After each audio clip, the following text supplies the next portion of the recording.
People say mistakes are part of human nature, but they also forget that it is also human nature to learn to avoid mistakes. In this video, I'd like to share some mistakes with you that you may not even realize you have made during your application. So a few weeks ago, I was speaking on phone with a very good friend of mine who also studied in Turkey. He was planning to apply for a friend back at home. Now, this particular applicant wanted to choose international relations as their first choice. However, in the national exam result, the grade that candidate had in social studies and geography were very bad. Not very bad, but quite bad compared to the rest.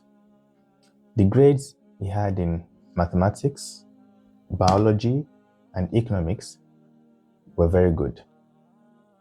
Now, as the viewer, what do you think the mistake is here?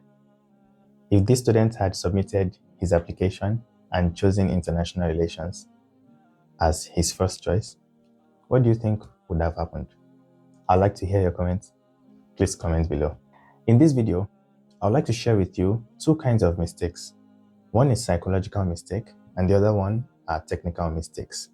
With the examples, you would understand better.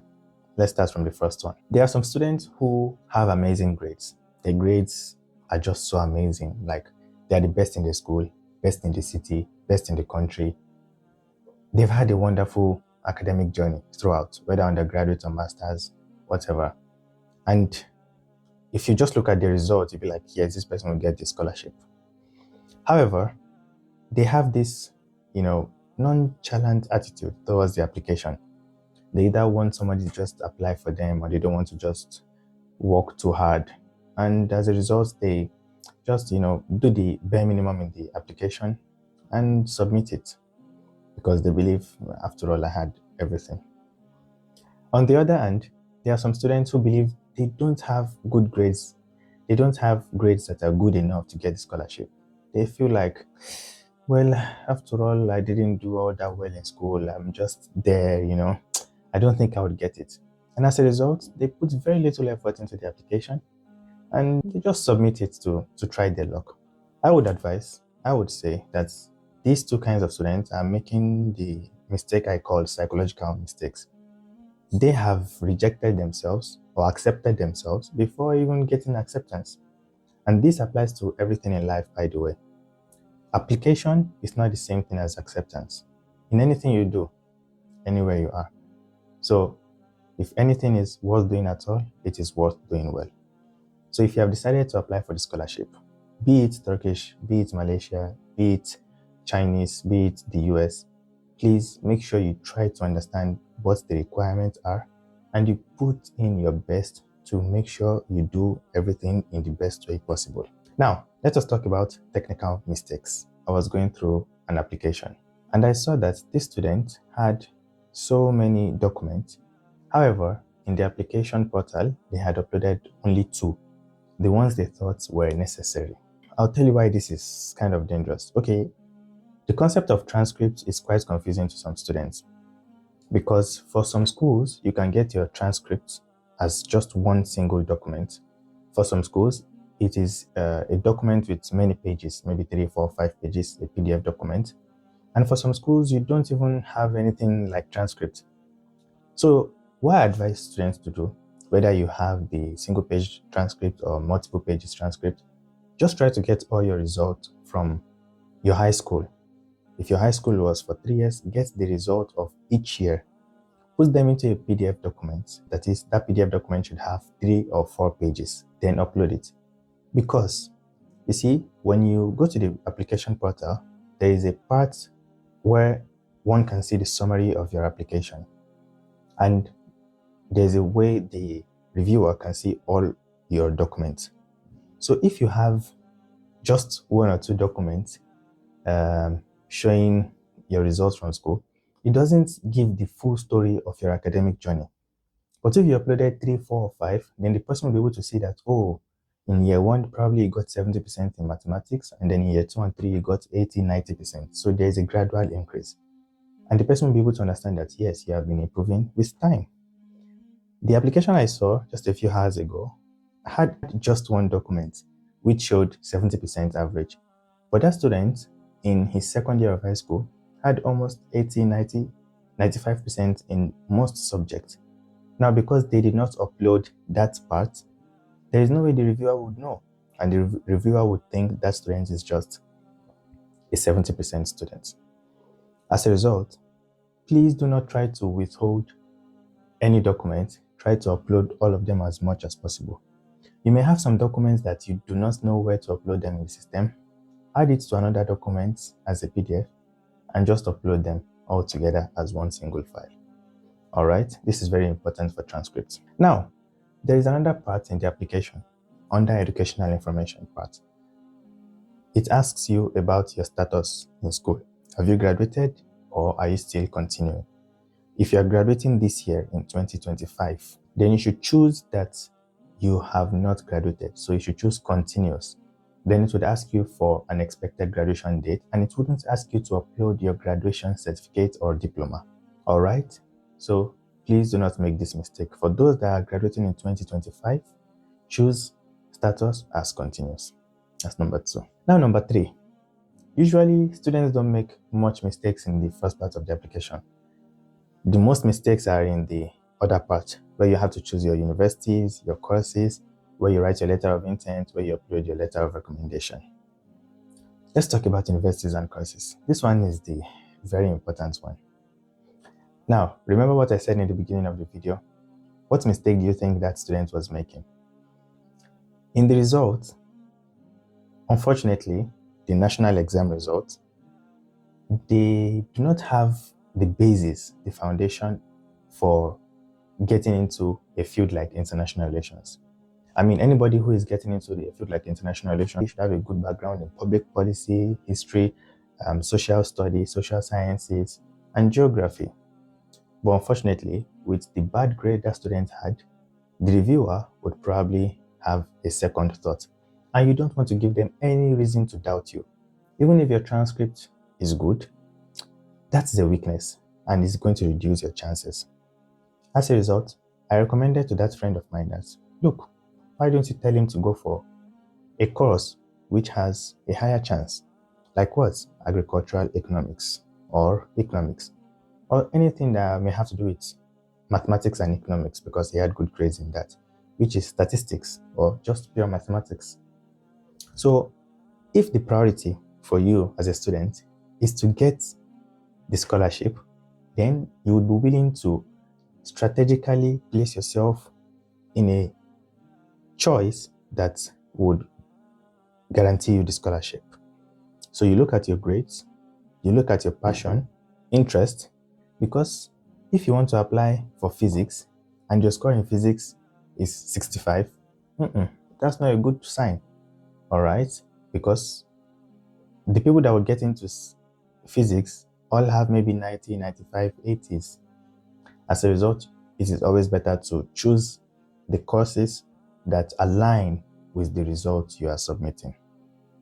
That's very important. Now, once you've established this, the next step is choosing the right universities. And I must say, a lot of students are not willing to just go to Google and type and research about the universities, about the requirements. It's not the best, sincerely. If you truly want to get into a university of your choice, you need to be sure that you have what that university is demanding. And because this is Turkey, most universities have the website in Turkish. I know that you may have some challenges navigating the website. However, there are so many universities that have the website in English or the international pages in English. What I would suggest you to do is to try to find the International Student Office through their website and get their email. Perhaps you want to ask about the English proficiency requirement, or you want to ask about the minimum grades required to get into their department. Please send them a mail. Ask them. Now there is ChatGPT. It is easy for you to draft a mail and send it to them. I would like to know more about your university and this course, and I would like to know what it takes to get in. Can you please review my results and see if I am qualified enough? Simple. Or can you tell me the minimum requirement to get into this and that? Because when you take extra steps like this, it even gives you more points to add to your essay, to your letter of intent. When they ask you, why do you want to study in Turkey? It's not because Turkey is beautiful. It's not because it is between Europe and Asia. These are excuses that have been written thousands of times, and the reviewers are tired of seeing them. It should be more personal. It should be something quite related to that field of study in that Turkish university. All right, so you can add more reasons about the research you have done. I have looked at 10 universities in 5 or 6 cities, and these are the universities I feel are more inclined towards my aspirations. As a result, after contacting the department I want to get into and speaking with the international students of it, I have realized I have the greater chances of getting into these universities, hence why I chose them as my top 3 choices.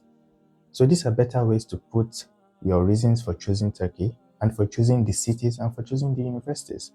Then choosing the course is something that has to do with your future plans. And for that, you also need to be quite clear about what your plans are going to look like. And I think LinkedIn can help for that. I think we spoke about this in the last video, so I'll not go deeper on that. All right, before we close, there are just a few more simple mistakes here and there. Number 1 is eligibility mistakes, age requirements. I mean, if you don't meet the age requirements, unfortunately, you won't even be able to apply. That's number 1. Then there are application form mistakes, that is providing incorrect or inconsistent information. All right.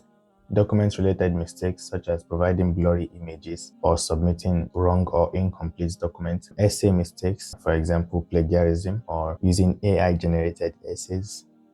If you use ChatGPT to write your essay, it is easily detectable. So don't do it, please. Number 5, recommendation letters. Some students don't even upload it at all. I think it's a minus to your application. So please try to get one and upload it. Then don't wait till the deadline to submit your application.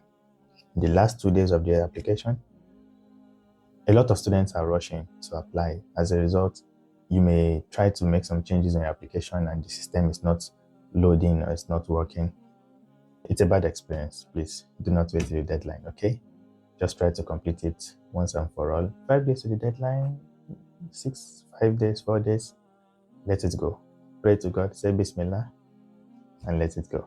All right, so these are the very crucial mistakes that I have seen so far from the comment section, messages from Instagram, and from personal messages that have come through the emails.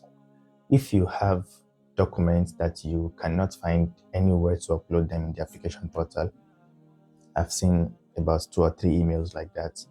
Please just try to add it as an extra page to a PDF for other documents and upload them there so that they would see them at least. It's better than not uploading it at all. All right. So that is a very, very important one. Just try to upload all that you have. And in the certificates and social activities section, I believe you can upload extra documents there. Yes, that is all. If you want to find out about universities and their requirements, please use the Scholarship search website. That gives proper information. After you get your information there, you can confirm from the university website as well. In the last video, I shared some courses that are competitive, and I've seen that some comments are asking for other courses as well. Sincerely, this is just my own personal experience, and I'm sharing it as an advice from what I have seen over the years, also while in Turkey, and by making these videos and by interacting with students who have won the scholarship. So it is not a final, should I say, verdict. It is not that you can just take it as it is. You can just use the advice. I feel like some courses are more competitive than the other in this scholarship. That doesn't mean that other courses are not competitive. Everyone is. I mean, there are 160,000 applicants. They wanted to choose just 5,000 students. Everything is competitive. But inshallah, do your research, do your best, submit on time, avoid mistakes, and God will do the rest. Now, before we finalize, I'm glad to share that something new is coming. Our channel, inshallah, will be going to the next step very soon. That is, I'm going to start making videos that would benefit you more as a person, as a student, rather than just videos on scholarships. Yeah, so inshallah, very soon you'll start seeing those videos. And due to the high level of request regarding students who are interested in studying abroad or who would like general consultations, and messages from parents who would like to have their students study abroad, and from big sisters and big brothers, I think it is now ideal to open a platform where we can have one-on-one consultation sessions. I've had this before on a not so public level. Yeah, it was just through friends that I knew or my very close family. So, but now I want to make it open to everyone, inshallah. So on my website, I have launched a small part there where you can choose a time, a date for a 1 hour consultation session, and it is for a fee. Yes, it is not free. So that whoever is deciding to take this must have something very personal and very, very unique that they want to speak about. This is not for students to ask about documents required or reading letter of intent. No, these are for students or parents or brothers or sisters who really have issues they want to discuss and need an expert consultation on studying abroad. Hence, it is very personal. It is a situation unique to that person and cannot be discussed online. So we would be discussing through the one-on-one consultation, inshallah. So if you want to book a session, please head to my website. You will find it on the first page there. You can also find it on the contact page. And I hope this benefits you. All right. Thank you very much, guys. I'll see you in the next one. Assalamu alaikum.